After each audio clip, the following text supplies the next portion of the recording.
اب ان کے اندر مرتبہ صحابیت میں سب کے برابر ہونے کے بعد جب ایک لیول میں سب آ گئے، سب اصحاب ہو گئے، اس کے بعد پھر اس مرتبے میں فضائل و کمالات کے سلسلے جدا جدا ہیں، پھر خصوصیات ہیں، تخصصات ہیں، اسپیشلٹیز ہیں، ان کی خدمات ہیں، ان کی ایک تاریخ ہے، ان کی ایک ہسٹری ہے، ان کا تعلق ہے بارگاہ رسالت مآب صلی اللہ علیہ وسلم سے، ان کی قربانیاں ہیں، یہ سب چیزیں ہیں۔ اور جب یہ ساری چیزیں ہیں، فضائل ہیں، الگ الگ درجات ہیں، خدمات ہیں، صلاحیتیں ہیں، قربانیاں ہیں، نسبتیں ہیں، تعلقات ہیں، تو اس لحاظ سے پھر بعض کو بعض پہ اللہ نے فضیلت عطا فرمائی، یہ ضروری ہے۔ اس لیے جمہور امت اس طرف گئی کہ ان اصحاب میں پھر بعض کو بعض پہ فضیلت حاصل ہے۔ اب یہاں پر کچھ لوگ آتے ہیں، لیکچر دیتے ہیں، کہتے ہیں صاحب ہمیں یہ نہیں کرنا چاہیے، کون افضل ہے، کون مفضول، یعنی کون کم ہے، کون زیادہ ہے، اس چکر میں نہیں پڑنا چاہیے، امت کو تقسیم کر دیا ہے، افضل میں تقسیم کر دیا ہے۔ یہ جو ہے لوگوں کو بہت سوئفٹلی جو ہے گمراہ کرنے کا طریقہ ہے، بڑی نرمی سے ہاتھ پھیر کے، ریشم میں مخمل میں لپیٹ کے آرام سے گمراہ کر دو کہ آدمی کو چوٹ بھی نہ لگے اور بدل بھی جائے۔ یہ وہ طریقہ ہے اصل میں، بہت سوئفٹلی۔ بعض لوگ بڑے ہارڈلی گمراہ کرتے ہیں، بعض لوگ بڑے سوئفٹلی، بہت نرم ہو کے، بیلنس ہو کے، متوازن بات کرتے ہوئے بظاہر، اور بظاہر بڑی نرم گفتگو کر کے، اور غیر جانبدارانہ۔ یہ غیر جانبداریت نہیں، جہاں امت نے خود طے کیا، جہاں قرآن و حدیث میں یہ باتیں آ گئی ہوں، جہاں یہ چیزیں طے کر دی گئی ہوں، جہاں پر اصحاب سے خود یہ چیزیں ہم تک پہنچ گئی ہوں، اور جس پہ امت چل کے 14 سال گزار چکی، اب آج کا کوئی مفکر مجھے بتائیے، آج کا کوئی مفکر، آج کا کوئی مدبر، کوئی آج کا دانشور وہ بیٹھ کے اس طرح کے لیکچر دے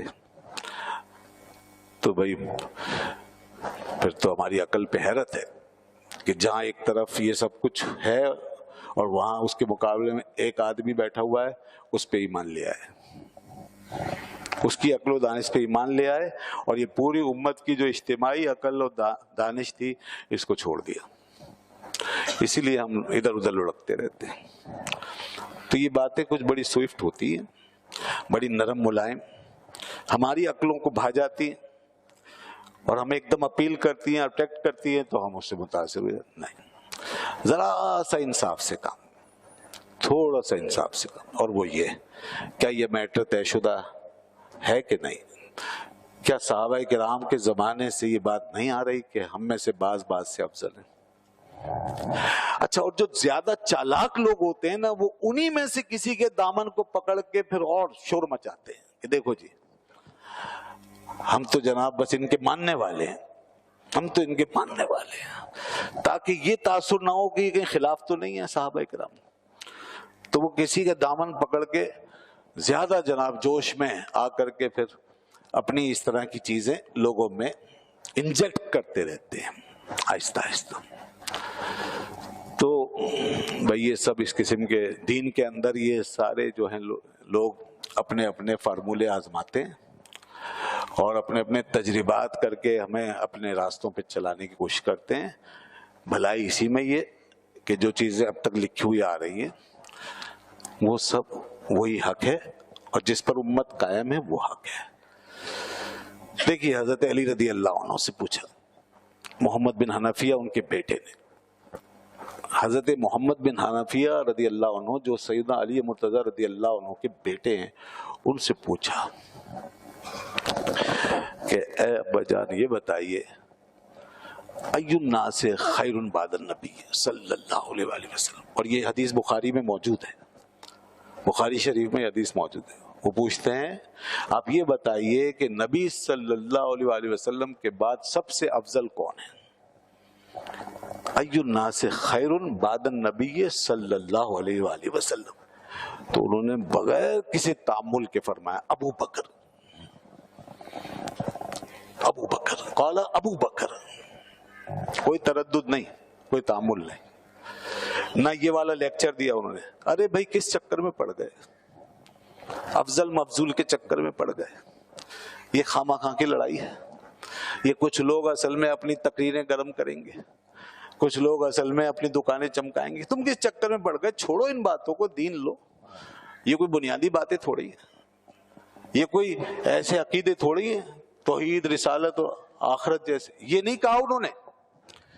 یہ آج کے دانشوروں کے انداز ہے گمراہ کرنے کا, بڑا ناصحانہ انداز ہے, بہت سوئفٹ. تو بھائی اب ان کا انداز لیں یا مولا علی کا فیصلہ لیں گے؟ بتائیے آپ مجھے, کس کے پیچھے جانا ہے؟ اگر یہ آج یہ بات کی جا رہی ہے تو اس راستے پہ چلایا کس نے؟ جنہوں نے سب سے پہلے فرمایا کہ ابو بکر, انہوں نے چلایا نا کہ تم ان کو افضل مانو. تو اب اگر ان کو افضل کہا جائے اور اس بات کی جائے اور یہ بات کی جائے کہ وہ افضل ہیں, تو کچھ لوگوں کو یہ بات بری کیوں لگتی ہے اور وہ پھر آ کر کے ایک نئی طرح کیوں ڈالنا چاہتے ہیں کہ جی کیا افضل مفضول کے چکر میں ڈال دیا. بات ساری ہے وہ کچھ لوگوں کو ڈینائی کرنا چاہتے ہیں, کچھ چیزیں مسمار کرنا چاہتے ہیں دین میں جو طے شدہ ہے, تاکہ وہ جس چیز سے اندر چھپا کر جو چیز لا رہے ہیں اس کو بالآخر منوا سکے. یہ ان کی نیتوں کا فطور. اب اوپر سے شور مچا کے جتنی چاہو تقریریں کر لو اور جتنا چاہو لٹریچر پانی کی طرح بہا دو اور جتنے میڈیا سیل بنا لو, مگر کیا حقیقت بدل جائے گی؟ اور کیا قیامت کے دن جواب نہیں دیں گے؟ اور کیا اس بات کا کوئی جواب ہے ان کے پاس کہ بتاؤ ہمیں اس راستے پہ کہ افضل کون ہے, اس ذکر پہ کس نے لگایا ہے؟ حضرت علی فرما رہے ہیں ابو بکر, سب سے افضل ابو بکر ہے. اور پھر صاحبزادے کہتے ہیں محمد بن حنفیہ رضی اللہ عنہ, ثم من, حضور ان کے بعد کون افضل ہے؟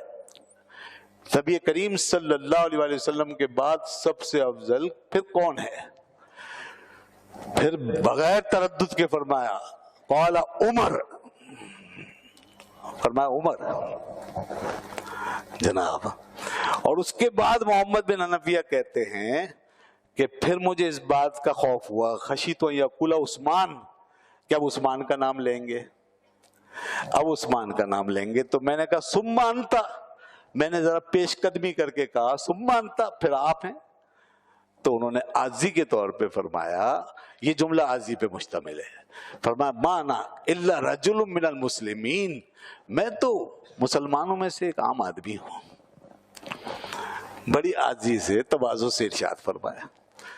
یعنی وہ چاہتے تو یہ فرما سکتے تھے کہ ان کے بعد پھر عثمان اور پھر میں, اس طرح اپنا ایک درجہ جو ہے حقیقت میں وہی درجہ ہے اب ان کا کہ اب ان تین شخصیات کے بعد سیدنا علی رضی اللہ عنہ ہی کا درجہ ہے. تو چاہتے یہ فرما سکتے تھے بھائی میرا بھی نام ہے, لیکن انہوں نے بڑی عاجزی سے فرمایا ما انا الا رجل من المسلمین, میں تو مسلمانوں میں سے ایک مرد ہوں.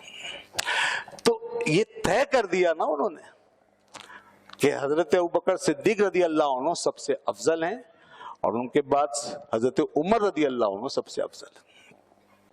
سیدنا حضرت عبداللہ ابن عمر رضی اللہ عنہ فرماتے تھے, فرمایا کہ ہم زمانہ رسالت میں حضرت ابوبکر صدیق رضی اللہ عنہ کے برابر کسی کو نہیں سمجھتے تھے. لا نادلو ابا بکر بأحد, ابو بکر کا رتبہ سب سے زیادہ تھا.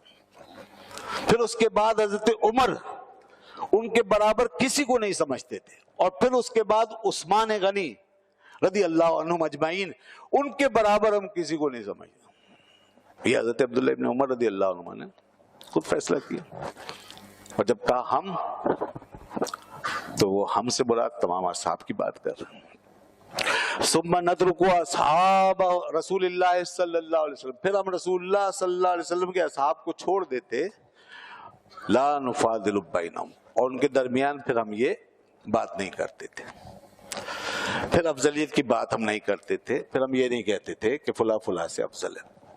اس کا مطلب یہ نہیں ہے, اس کا مطلب سمجھ لیجئے, اس کا مطلب کیونکہ آگے بھی طے ہے کہ پھر کچھ اصحاب افضل ہیں, تو اب وہ چھوڑ جو رہے ہیں تو اس کا مطلب یہ نہیں ہے کہ وہ سب کو اکول کر رہے ہیں. وہ یہ فرما رہے ہیں کہ ہم ان کے مقابلے میں پھر کسی کو فضیلت نہیں دیتے تھے، ان کے مقابلے میں۔ ہاں اس کے بعد پھر فضیلت والے لوگ تھے، افضل لوگ تھے، جیسے حضرت علی رضی اللہ عنہ خود چوتھے نمبر پہ افضل ترین تھے۔ اور پھر اس کے بعد دیکھیں آپ اصحاب بدر آتے ہیں، عشرہ مبشرہ ہے، پوری امت کہہ رہی ہے کہ عشرہ مبشرہ افضل ترین ہے۔ پھر اسی طرح اصحاب بدر ہے، اصحاب احد ہے، اصحاب بیعت شجرہ ہیں، یہ سب ہے۔ اور اسی طرح اہل بیت اطہار ہیں، ان کی خصوصیات ہیں۔ تو اب وہ جو کہہ رہے ہیں اس کے بعد ہم فضیلت نہیں دیتے تھے، اس کا مطلب ہے ان کے مقابلے میں پھر ہم کسی اور کو افضل نہیں کہتے، ورنہ یہ سب طے شدہ ہیں۔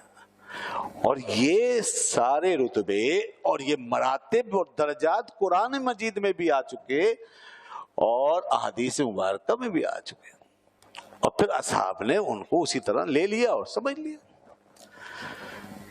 تب یہ جو منطق بہائی جاتی ہے نا کہ بھئی ہم کسی کو کسی کو فضیلت نہیں دیتے اور افضل بفضول کی چکر میں ڈال دیا اور آپس میں ایک دوسرے کو لڑا دیا، اور بھائی کسی نے ہم نہیں لڑا رہے، جو یہ بات کر رہا ہے ایمانداری سے، جو امت کا فیصلہ سنا رہا ہے وہ لڑانے والا نہیں ہے۔ لڑانے والے وہ ہیں جو اس کو نہ مانے، ڈینائی کریں، اس کو مسترد کر دیں اور اپنی کوئی منطق دین میں داخل کرنا شروع کر دیں یا کوئی اپنا عقیدہ دین میں داخل کریں، وہ ہوتے لڑانے والے۔ تو اس لیے جیسے کہ اور عقائد وغیرہ کے اندر، دین کے عقائد میں ہر جگہ لوگ اختلاف کرنے والے پیدا ہو جاتے ہیں، یہاں تک کہ قرآن مجید سے اختلاف کرنے والے پیدا ہو جائیں گے، اللہ تعالیٰ کی ذات میں اختلاف کرنے والے ہو جاتے ہیں، سوشلسٹ ہیں، کمیونسٹ ہیں، سیکولر طبقہ ہے، مٹیریلسٹ ہیں، مادہ پرست لوگ ہیں، ڈارونسٹ ہیں، اور بہت سارے لوگ ہیں جو مغرب کے زیر اثر دین کے بنیادی ایشوز کے اندر اختلاف ڈالتے۔ اب جب ادھر سے یہ بات بتائی جائے گی کہ دیکھو نہیں یہ دین نہیں ہے، دین یہ ہے، تو اب اس کے اندر کوئی نیوٹرل بن کر اٹھے اور کہے کہ دیکھیے آپس میں خواہ لڑا رہے ہیں کہ یہ صحیح ہے وہ صحیح ہے، چھوڑ دیں سب، نہیں، یہ لڑانے کی بات نہیں ہے۔ جب دین کو ڈیفائن کیا جائے گا ایسے تمام غلط رجحانات کے مقابلے میں، تو یہ لڑانا نہیں ہوتا، یہ لڑانا نہیں، یہ ایک حق کی جو صورت ہے وہ واضح کی جاتی ہے۔ اچھا یہ بتائیے کہ جب حضرت علی رضی اللہ عنہ کے زمانے میں ایک بڑا کنسنسس ہے اس کے اوپر، حضرت علی رضی اللہ عنہ کے زمانے میں جب کچھ لوگ اس ٹائپ کے پیدا ہو گئے جو آج کچھ چیزیں چھپا کر یا اعلانیہ دین میں رد و بدل کرنے جا رہے ہیں، فضائل میں اور شخصیات میں، ایسے لوگ جب پیدا ہو گئے اس زمانے میں بھی کچھ لوگ پیدا ہو گئے اور انہوں نے یہ شو کیا کہ ہم مولا علی کو بہت مانتے ہیں، یہ شو کیا ہم اہل بیت کے بڑے مخلص ہیں، بڑے ہمدرد ہیں، بڑے چاہنے والے، یہ شو کیا انہوں نے۔ یہ اصحاب سے ہٹ کر ایک گروہ حضرت علی رضی اللہ عنہ کے زمانے میں پیدا ہوا ہے جو نہ صحابی ہیں نہ تابعی کہلانے کے لائق ہیں۔ یہ گروہ پیدا ہوا جنہوں نے زیادہ ایکسٹریم لیول اپنایا۔ ایکسٹریم لیول اس کو سمجھیں، ایکسٹریم لیول پر جانا خطرناک ہے کسی معاملے کے اندر۔ ایکسٹریم لیول کا مطلب یہ ہے کہ کچھ حقائق کو ڈینائی کر کے کچھ کے ساتھ چمٹ جانا، یہ ایکسٹریم لیول ہے۔ باقی محبت جتنی ہو کم ہے، وہ جہاں تک جائے، بے شک ان ہستیوں کا حق یہ ہے کہ ان سے جتنی محبت کریں کم ہے، لیکن ایکسٹریم لیول یہ ہے، انتہا پسندی یہ ہے کہ آدمی کچھ حقائق کو ڈینائی کرے اور پھر اس کے اوپر اپنے جذبات کا تلاطم جو ہے وہ ظاہر کرے اور یہ شو کرے کہ میں تو بس بہت چاہنے والا ہوں۔ وہ آئے، اب یہ چیزیں مثالیں بھی دیکھیں اس دور میں واقع ہو گئیں، تو اب تو اگر کسی کی سمجھ میں نہ آئے تو پھر خدا کے یہاں اس کی کیا حجت ہوگی۔ اور خود ان ہستیوں نے اس قسم کے معاملات میں فیصلہ سنا دیا، اور اس کے بعد اگر کوئی ان کے طریقے پہ فیصلہ کرے اور پھر اس سے کہا جائے یہ دیکھیں لڑانے والے، افضل مفضول کے چکر میں ڈالنے والے، تو بتائیے اس سے زیادہ خیانت اور کیا ہوگی۔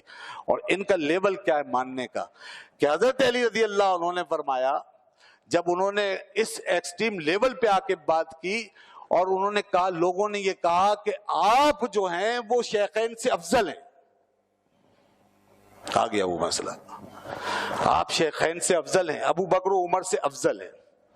دوستو اگر یہ فروعی مسئلہ ہوتا نا، صرف فروعی مسئلہ، صرف اتنا مسئلہ ہوتا کہ بھائی ایک کا طریقہ یہ دوسرے کا، تو اس میں تو چلے ٹھیک ہے، جس کی جو دلیل ہے اس کے مطابق کر رہا ہے کرتا رہے. جیسے کہ شافعی حنفی کے طریقے، حنفی ایک طریقے سے چلتے ہیں تو شافعی، یہ اس قسم کا مسئلہ نہیں ہے.